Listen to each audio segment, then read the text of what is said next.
What's up everyone, Pursuit of Shutter here. Welcome back to my channel after a long time. Hope you people are doing good.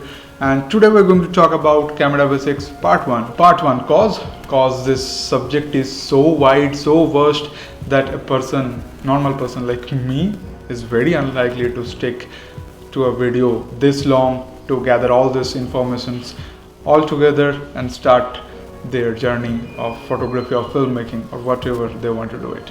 So this video is not going to help you in any sort of purchase decisions. Rather, this video will be all about the theories and practicalities that you are going to face and get rid of those thoughts so that you can just kickstart your photography or filmmaking journey, grabbing up your first mirrorless or DSLR or a phone that can shoot in pro mode or manual modes. So with all this being said, let the intro roll, come back and talk about camera basics straight away.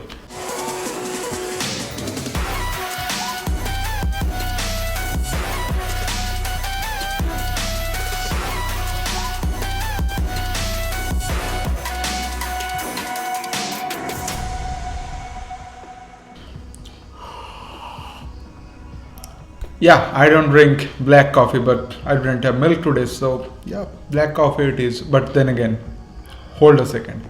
That camera in your hand is not going to take the photo you were desiring to be.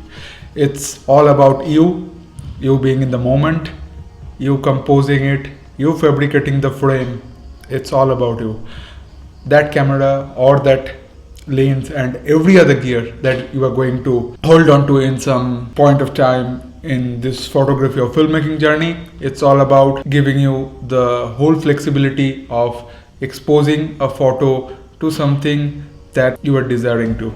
So your camera, your lens, it's all about collecting tons of information in a certain lighting situation so that it makes sense and create some photos. And mastering the camera basics is all about collaborating your mind and your fingers in a way so that you don't miss a frame in pursuit of your mind wondering what f-stop or what shutter speed to feed into your camera, or your fingers just roaming around every buttons around just trying to figure out how to get the right exposure out of it and just missing the moments. So hold on right there.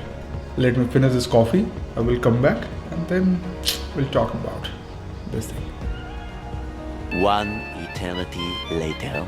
So as we discussed earlier, that your camera and lens is going to help you in adjusting what exposure is. Now let me just give you a slight hint of what exposure actually means.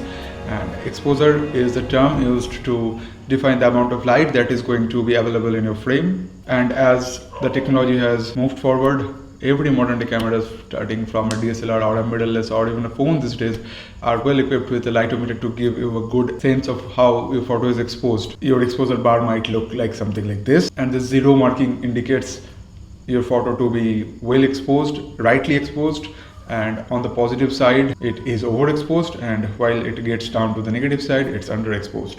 Now while you move on with the photographic journey and you get to play with your camera a lot more, you will get to understand about the situations that will help you in underexposing or overexposing a photo to get certain details back in your post processing.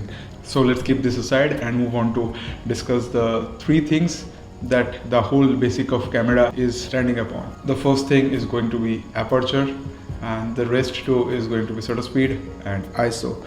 I'm sure you have certainly heard of all these terms and you have played with all of them, but somewhat they might confuse you in the beginning. But then again, my friend, here I am to help you about this. So aperture, this is something that is a feature related to your lens, and the rest too, the shutter speed and ISO, that is native to your camera body. And so to start off, let's start off by discussing aperture first. So to explain what apertures are basically number of blades depending upon your lens just intertwining with each other to create a small hole in front of your optical element of the lens so that light can pass through it and hit the sensor to create the image.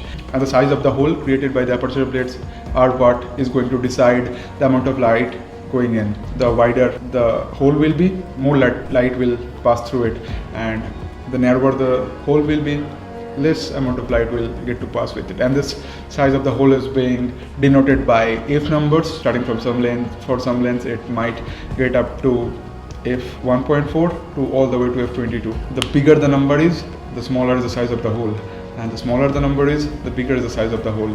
So for a lens with f1.4 that I'm shooting right now, f1.4 is going to get the hole a lot bigger and let a ton of light in, and then if we crank the aperture up to something around f8, f16, f22, it will allow even less amount of light. At the same time, the wider the aperture is, the bigger the hole is, the lower the f-stop is, it is going to create more shallow depth of field, and that means better separation of subject from the background or the foreground.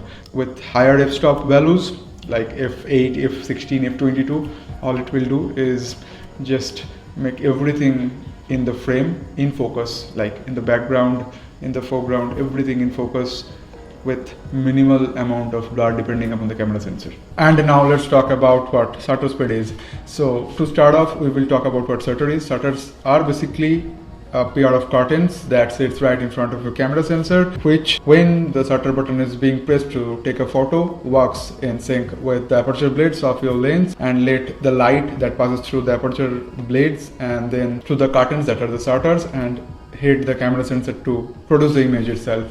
And now what shutter speed is the exact amount of time that is being allowed for the curtains to be open right before they get closed and the image is being created. So the faster the shutter speed is, it will allow less amount of time for the curtains to stay open, and it will actually cause less amount of light to hit the sensor. At the same time, when the shutter speed is slow, it will allow more amount of time for the curtain to stay open and tons of light to go in and hit the sensor to produce the photo itself. Now if you're shooting some sort of high speed things like action, sports, maybe wildlife, keeping up the shutter speed high will actually help you. Like you just don't want to miss any moment out of it.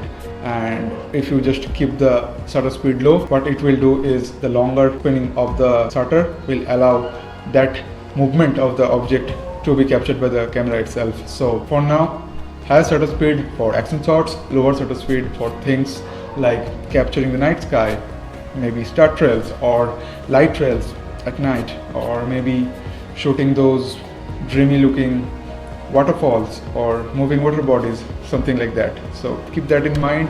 So just keep experimenting and come up with the ideal shutter speed for your ideal shots with practice. And this is what you can achieve with mere practice, nothing more than that. So now talking about ISO. ISOs are basically the sensitivity of the camera sensor to certain lighting situations. And just to reiterate, the higher the ISO numbers, the more amount of light the sensor will try to inculcate in the frame beyond the optical capability of aperture and shutter speed. And the better and bigger the camera sensor is, the better it will handle the noise in high ISO situations. So just in case you were trying out some low light shots, maybe night scenes, full frame bodies will help you in controlling the ISO way better in higher ISO numbers for like 10,000 ISOs or 12,000 ISO, maybe 25,000 ISOs. And for crop sensors, you might not go over and above 1600 or 3200 because that might add up a lot of grains in your photos and might end up making them unusable. So it's all up to exploring with your camera body and find the right sweet spot up to which you can go with your ISO. Post that, the photo might break. So that's the three things that is going to help you develop a good sense of maintaining the right exposure in a photo. So hope this video was helpful or beneficial to you to some extent. If that's the case, you might consider hitting the thumbs up button to this video, and if not, you can definitely drop a constructive feedback down in the comment. That will mean a lot to me. Also, if you're into such stuff like photography and filmmaking, you might consider subscribing to my channel. Also, I put up travel content once in a while. Who knows? In the next installment of this video, I will be coming up with different shooting modes, different focusing modes and stuff like that comes under the umbrella of camera basics. So with all those being said, stay safe, stay creative. See you in the next video.